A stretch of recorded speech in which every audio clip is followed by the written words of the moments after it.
mira qué buena y qué fresquita. Venga, hombre, Venga, otro. salud. Bueno, La agüita fresquita, coño. Qué de mala suerte, ¿eh? no acabes con Seneca ahora, ¿eh? Ahora después Marco Aurelio.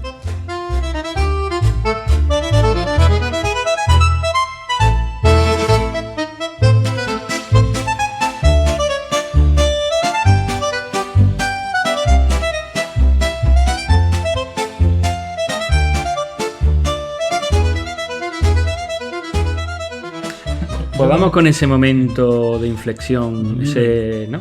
Ese cambio. Yo tengo una teoría. Antes ¿Sí? de, sí, a Venga. partir de los 40 y después del confinamiento no hay una pelota sana. Esto porque no lo he patentado, pero seguro, ¿eh? O sea, a partir de los 40 Es ya... que el confinamiento- El capitán nos lo dirá, ¿sabes cómo va? Tú los tienes... Claro, yo los tengo más cerca a los 40 que tú. Tú los tienes más lejanos. Mira, aquí vas a Como poner sigas agua. hablando, Cuidado. te va a caer la música medieval. Voy explicando mi teoría. Campanilla, que nos enrollamos. 2020, Venga, venga, todo esto centra el lo... tiro. Ponele. Campanilla, ese momento tuyo de cambio. Cuéntanos un poquito. Pues ¿Tuyo o vuestro? Ya tú matizas. Eso quería decir cuando el yo. confinamiento, lo primero que, vamos, yo digo bendito confinamiento, pero yo estaba muy asustada. Yo estaba con mi hija en ese momento, él cogió conmigo y bueno, yo tenía que cuidar de ella. Entonces, mi hija por aquel entonces tenía 17 años. Bueno, todo el tema de las clases, los exámenes que empieza... Los profesores con las Mi clases hija estaba online. madre en mía. primero de bachiller, bueno, eso fue, vamos, la hecatombe. Entonces, yo asustada por mí, pero sobre todo por ella. O sea, no sabíamos el bicho, cómo llegaban y cómo atacaban o sea, de hecho, yo luego tuve agorafobia. Meses después, yo estuve en tratamiento por agorafobia. Pero bueno, yo, como a mí me asustaba mucho el hecho de que entrara el bicho en mi casa, lo primero es que yo cuando veía a mi adicto favorito era para ir a comprar y yo le dije, en el supermercado, o sea, porque él también tenía relación con su hijo, que iban y venían de su casa y yo lo que no quería era ni hablar. Y yo en ese momento estaba más preocupada de la salud que de él realmente. Bueno, yo llevaba ya muchos palos con él. Entonces yo decidí la salud ante todo. El que hiciera lo que quisiera y yo me iba, o sea, me iba a aislar. Eso unido a que unos meses antes mi madre había fallecido después de muchos años mi madre sufría de trastornos bipolares desde hacía 20 años. Entonces eso también pues había sido una carga y bueno, se pasa fatal. Es de las enfermedades peores que te pueden pasar. Entonces mi madre había fallecido, para mí eso fue un palo enorme, aunque lo veíamos venir, porque mi madre no falleció de trastornos bipolares, de eso no se fallece, eso pueden fallecer los familiares, como le dijeron los médicos. Los enfermos no fallecen de eso. Pero mi madre, pues le habían diagnosticado también cáncer de páncreas, entonces lo veíamos venir. Pero yo con mi madre tenía una relación muy estrecha, para mí fue un palo. Eso unido a todo lo que yo llevaba ya con mi adicto favorito. Eso unido a que mi hija el año de antes le habían diagnosticado intolerancia a la lactosa, pero ya llegando a ser alérgica, estaba en una edad muy complicada. Mi hija estaba con paranoia, no solamente por ese tema, sino por otros. Y yo tuve que llevar a mi hija en pleno confinamiento a psiquiatra. Entonces, pues entre unas cosas y otras, a mí se me fueron alineando los planetas y yo hice un cambio de chip. Lo primero, que yo siempre había pensado que era imprescindible. Eso fue uno de mis cambios radicales. Ya dejé de pensar que era imprescindible, que si algo no lo hacía yo, lo haría otra persona y que si no se hacía, no pasaba nada. La vida seguía por otro camino. Pero a mí me iba a dar igual. Y otro de mis cambios radicales fue aprender a decir que no. Yo no sabía decir que no. Entonces yo siempre, pues sí, sí a todo. Yo me echaba venga en la mochila, y claro, sí a todo. Yo era Superwoman, pero a Superwoman llegaba un momento que estaba debilitada totalmente. Entonces yo aprendí a decir que no. Al principio me costó trabajo, pasaba situaciones violentas y en un momento que dije que yo digo que no tengo un compromiso nada más que conmigo y con mi hija, porque la he traído al mundo, pero vamos, hasta un límite. O sea, yo conmigo empecé a cuidarme yo la primera, ser el centro de mi vida y ya está. Entonces, para mí, errores he tenido muchos, pero cambios radicales, esos dos que para mí han supuesto un antes y un después. ¿Y cómo reacciona tu adicto favorito a este cambio? Porque dice, volví a consumir durante el confinamiento, ahora ya tú pegas un puñetazo en la mesa, limpias la mesa y dices, aquí estoy yo con esto. ¿Qué pasa ahí con el adicto y contigo? Vamos a ver, yo pego un puñetazo en la mesa, ¿no? Es que entiéndeme, nosotros no vivimos juntos, nosotros somos vecinos. O sea, vivimos a 2 minutos. Él en un portal y yo en el portal de al lado, en la misma urbanización. Pero independientemente de que compartáis techo, ¿no? Tenéis una relación. Sí, claro, además, vamos. Tú dices, claro. Mira, por estas circunstancias, por H, por J, hasta aquí he llegado. Y ahora tomas una actitud, ¿no? La de Sí. Perfecto. Que no voy a verlo. O sea, y yo era consciente de que él. Claro, yo quiero saber. Creo que es interesante saber la reacción, aunque hagamos el podcast, pero quiero saber la reacción, es decir, oye, cuando el adicto en consumo ve que tú dices... ¿Cambias de actitud? Cambias de actitud, te plantas, ¿qué hace el adicto en consumo? En tu caso, que cada uno es su Lo que camino. yo vi que hizo, beber por un tubo. Siguió. Bueno, es que él ha tenido parada, pero ha tenido parada de abstinencia, no de estar convencido de que tenía una enfermedad y que la única manera era que no podía controlar, que tenía que convencerse de que no podía controlar. Entonces, él tenía sus paradas, pero bueno, realmente... Pero yo por las cuentas y por lo que me suena tu adicto favorito, más o menos, yo creo que por esa época tuvo que llegar el momento en el que los dos os plantarais, ¿no? Y dijerais, bueno... Porque entró en crisis, ¿no? Y se daría Salimos cuenta. Yo me planté, o sea, yo salimos ya empecé a pensar en mí y a mí me daba igual lo que hiciera él, como si se moría consumiendo. O sea, es que fue así de claro, yo ya no podía seguir con esa vida. Yo ya todas las ilusiones que tenía, todo el futuro que tenía planificado con él, todo lo que nos había costado llegar hasta ese momento, yo ya, para mí, se fumó y dije que no, que es que tú tienes que pensar en ti misma y que te dé igual él y el resto del mundo, o sea, da igual. Y eso fue lo que hice, pensar en mí, porque es que yo ya había tenido ganas de morirme. Entonces, eso es muy fuerte. Además, teniendo una niña pequeña, que por aquel entonces ya tenía 17 años, pero que mi hija llevaba así pues desde que tenía 6 años más o menos, creo que tenía mi hija, cuando yo empecé con él. Y yo estaba centrada en él. Yo no descuidaba a mi hija, pero sí que en muchos momentos que yo estaba con mi hija, yo estaba pendiente de él. Estaba pendiente de los WhatsApp, y dónde estará, dónde no estará, se habrá llevado la moto, se habrá llevado el coche, estará... Entonces... Y ahora me gustaría mi pregunta. Porque en terapia, ¿no? Y cada adicto somos un mundo, ¿no? Pero es verdad que hay ciertos patrones que se repiten y a algunos adictos les hace darse cuenta o dar el paso de ponerse de una manera activa y convencida en rehabilitación, el entrar en crisis y el tocar fondo, y llegan a ese punto de tocar fondo o crisis de la que ya quieren salir y de verdad tomarse la rehabilitación en serio, cuando su familiar toma ese cambio de actitud. No sé si me están entendiendo. Sí.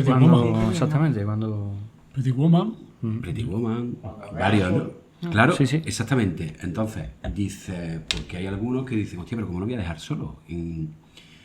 Si tú crees que tú influyó en él eso, y si, sobre todo para el que nos familiar que nos esté escuchando. Y el adicto, que Y le el vea adicto. la oreja. Y el No, adicto también, ¿no? que- ¿Crees que sea recomendable? Bueno, yo, claro, evidentemente yo lo veo recomendable. ¿A ti qué te parece? Mira, una cosa que no he contado es que antes de que yo decidiera definitivamente, y digo definitivamente porque yo había habido otras veces que yo había decidido dejarlo, pero siempre me lo creía. Ese es otro error, que siempre me lo creía. Y yo había vuelto con él, pero yo ya había hecho, en algún momento, yo le había dicho que como amiga yo le ayudaba en lo que pudiera, pero que ya está, que como pareja se había terminado. A mí no me demostró en ningún momento que él estuviera dispuesto a dejar las adicciones y que entendiera su adicción como una enfermedad y que no podía controlar. En aquel entonces, ¿no? Había sido unos años antes, sí, unos años antes, 2016 más o menos. 2016. Porque 2014 siempre os recordaré como un año horroroso, como dijo Mary Poppins. Como dijo Mary Poppins. Horroroso. El 2014 no se me va a olvidar en mi vida. Entonces, pues yo lo había dejado en otros momentos, pero él no me había demostrado, bueno, porque me engañaba y al final, pues, seguía consumiendo y que controlaba y que, además, bueno, cuando ya toqué su podcast, bueno, también lo conocéis vosotros. Pero él, cuando se empeña en estudiar algo, lo estudia hasta el final. Estudió hasta las investigaciones que había habido en Estados Unidos sobre el selincro.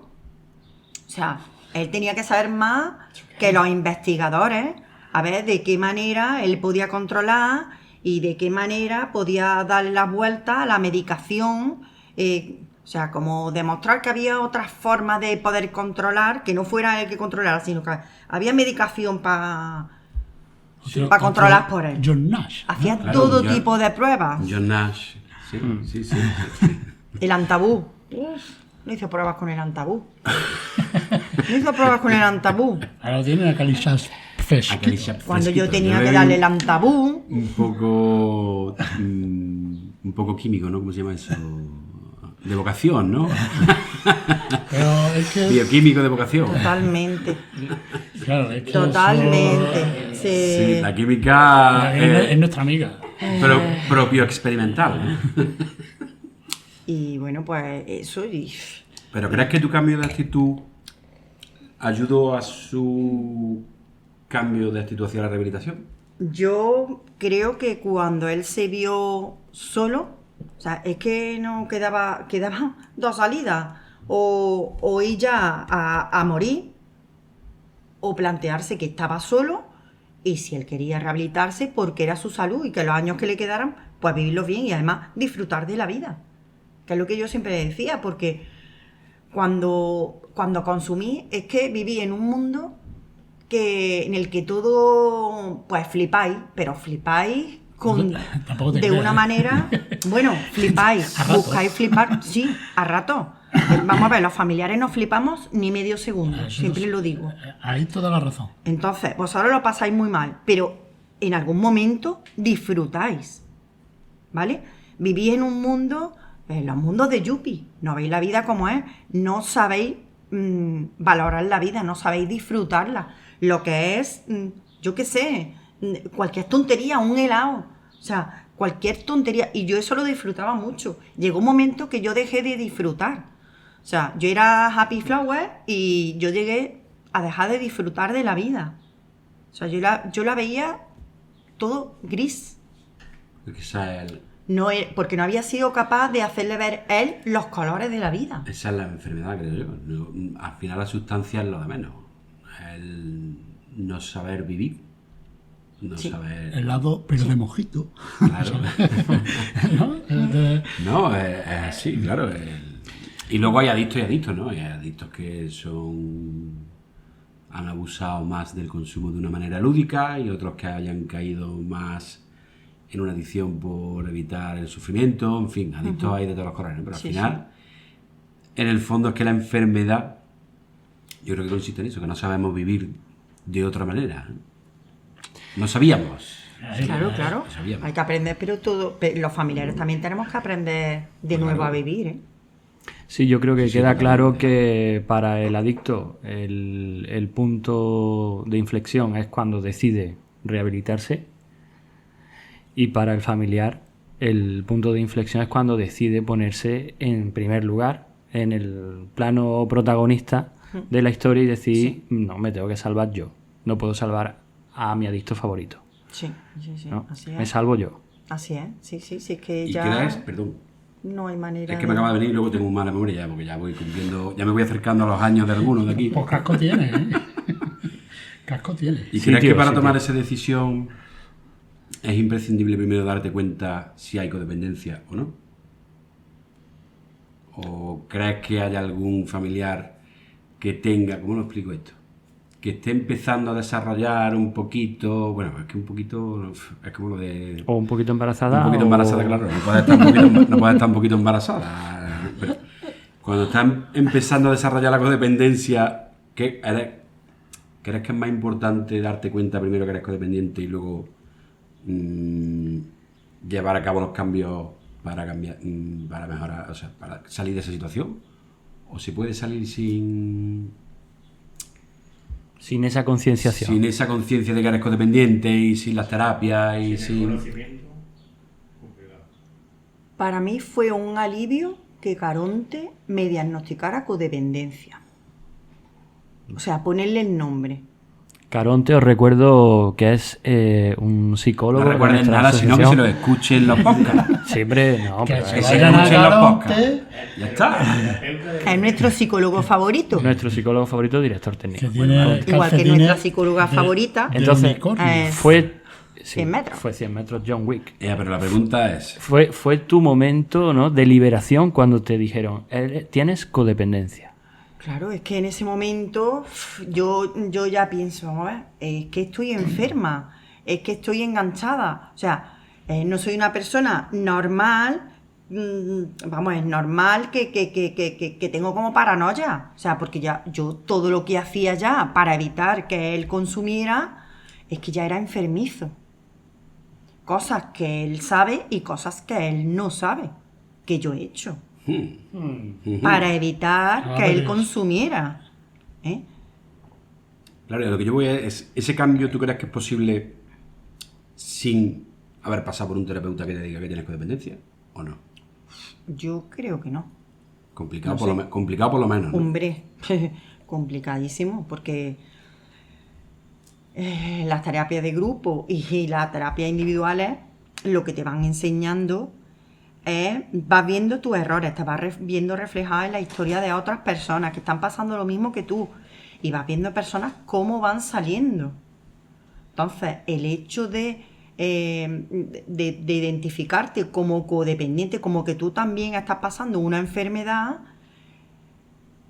eso libera mucho y es como, bueno, soy enferma, yo tengo que combatir esto de alguna manera. Sí, sobre todo sabes cómo cambiarlo, ¿no? Aprender o sea, cómo cambiarlo. Claro, no es que yo, esta es mi vida normal y estas cosas las hago pues de manera normal, no, es que no las haces de manera normal, es que estás enferma, estás sufriendo una adicción a tu adicto favorito.